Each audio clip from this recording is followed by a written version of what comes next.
വിശേഷമൊക്കെ കഴിഞ്ഞ് നമ്മൾ ഇന്നലെ വൈകിട്ട് തന്നെ വീട്ടിലെത്തിയിട്ടോ. ഒരു ദിവസമാണ് നിന്നിട്ടുള്ളെങ്കിൽ ഉണ്ണികളുടെ ബഹളമൊക്കെ കാരണം ഭയങ്കര ഓണായിരുന്നു കേട്ടോ അന്ന് വീട്ടിലേക്ക് തിരിച്ചെത്തിയപ്പോൾ എൻ്റെ വീട് ഭയങ്കര ഉറങ്ങിയതുപോലെയാണ് എനിക്ക് തോന്നിയത്. ഇനിയിപ്പോൾ അതൊക്കെ പോട്ടെ, എന്തായാലും വെക്കേഷനായി പോയി നിൽക്കണം. ഇന്ന് രാവിലെ എഴുന്നേറ്റ് വന്നപ്പോൾ എൻ്റെ അമ്മ മുട്ട പൊഴിഞ്ഞ് വെച്ചിട്ടുണ്ടായിരുന്നു കേട്ടോ. അത് കഴിച്ചിട്ടാണ് ഞാൻ ഇന്നത്തെ ദിവസം തന്നെ തുടങ്ങിയത്. ഇന്ന് കറി വെക്കാനുള്ള തേങ്ങ ചിരവി കൊടുത്തിട്ടാണ് ഞാൻ കുളിക്കാൻ പോയത്. പക്ഷെ കുളി കഴിഞ്ഞ് വന്നപ്പോൾ അമ്മ എനിക്കത് വറുക്കാനും വെച്ചിരുന്നു. പിന്നെ ഏതായാലും വെറുതെ നിൽക്കില്ലേന്ന് ഓർത്തിട്ട് ഞാനത് വറുത്ത് കൊടുത്തു കേട്ടോ. പിന്നെ ഞാൻ റോബസ്റ്റ് പഴം എടുത്ത് കഴിച്ചു കേട്ടോ. ഇന്ന് മുട്ടയും റോബസ്റ്റ് പഴം തന്നെയാണ് ഞാൻ ബ്രേക്ക്ഫാസ്റ്റിന് കഴിച്ചത്. മുട്ട ഹെൽത്തി ഇല്ലെന്ന് കരുതിയിട്ട് പിന്നീട് ഞാനൊന്നും കഴിക്കാൻ നിന്നില്ല. മാമൻ്റെയോട് ചെന്നപ്പോൾ 2 ദിവസത്തിന് എൻ്റെ ഡയറ്റ് പോയെങ്കിലും ഇവിടെ വന്നപ്പോൾ ഞാനത് തിരിച്ചു പിടിച്ചു ഗൈസ്. കാരണം ഇനി മുതൽ അത് കണ്ടിന്യൂ ചെയ്തിട്ട് പോകുക തന്നെയാണ് കേട്ടോ ഞാൻ.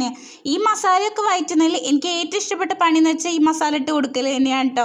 അത് ഏത് കറി വെക്കുമ്പോൾ ഈ പൊടികൾ ഇട്ട് കൊടുക്കുക എനിക്ക് ഭയങ്കര ഇഷ്ടമാണ്. പിന്നെ നമ്മുടെ ഈ ചെറിയ പാത്രത്തിൽ എന്താണെന്ന് അറിയോ, അച്ചാറാണ് കേട്ടോ. മാമൻ്റെയോട് നിന്ന് വരുമ്പോൾ അമ്മമ്മയുടെ സ്പെഷ്യൽ മാങ്ങച്ചാർ എടുത്ത് വന്നതാണ്. അതെന്താണ് ഈ ചെറിയ പാത്രത്തിൽ എടുത്തതെന്ന് അറിയോ, ഈ വയറുവേദന ആയതുകൊണ്ടേ അമ്മ എനിക്ക് തീരെ എടുക്കാൻ സമ്മതിച്ചില്ല. പിന്നെ ഞാൻ നിർബന്ധിച്ച് എടുപ്പിച്ചതാണ് ഈ അച്ചാർ. അതിലേക്ക് പറ്റിയൊരു സ്പൂൺ എടുത്തിട്ട് അത് കഴിച്ചു. നല്ല ടേസ്റ്റ് ഉണ്ടായിരുന്നു കേട്ടോ. അടിപൊളി അച്ചാറാണ് കേട്ടോ നമ്മുടെ അച്ചാറും. അത് അച്ചമ്മ ഇടുന്ന അച്ചാറായാലും നല്ല അടിപൊളിയാണ് കേട്ടോ. പിന്നെ ഞാൻ ഒന്ന് പോയി ഒന്നായിട്ട് എപ്പോഴും വരാറുണ്ടല്ലോ. ഇപ്പത്തെ പഴുത്ത പുളിയും മാങ്ങയിട്ടാണ് കേട്ടോ വന്നിട്ടുള്ളത്. അച്ചാർ കഴിച്ചിട്ടെങ്കിൽ നീങ്ങിയിട്ടുള്ളൂ, അപ്പോഴത്തേക്ക് ഈ മാങ്ങ എടുത്ത് വന്നു കേട്ടോ. അമ്മ പറയുന്നത് ഏറെക്കുറെ ശരിയായിരിക്കാം, കാരണം അച്ചാറും മാങ്ങയും വിട്ടിട്ടുള്ള ഒരു കളി എനിക്കില്ല കേട്ടോ. അതൊക്കെ കഴിച്ചിട്ട് ഞാൻ കുറച്ച് നേരം പോയിട്ട് ഫോൺ കാണാൻ വേണ്ടി സോഫ ഇരുന്നതാണ്. പിന്നെ എൻ്റെ ഏട്ടനായിട്ട് 1-2 പറഞ്ഞിട്ട് ചെറിയൊരു വഴക്ക്, ചെറിയൊരു തല്ലൂട്ടം.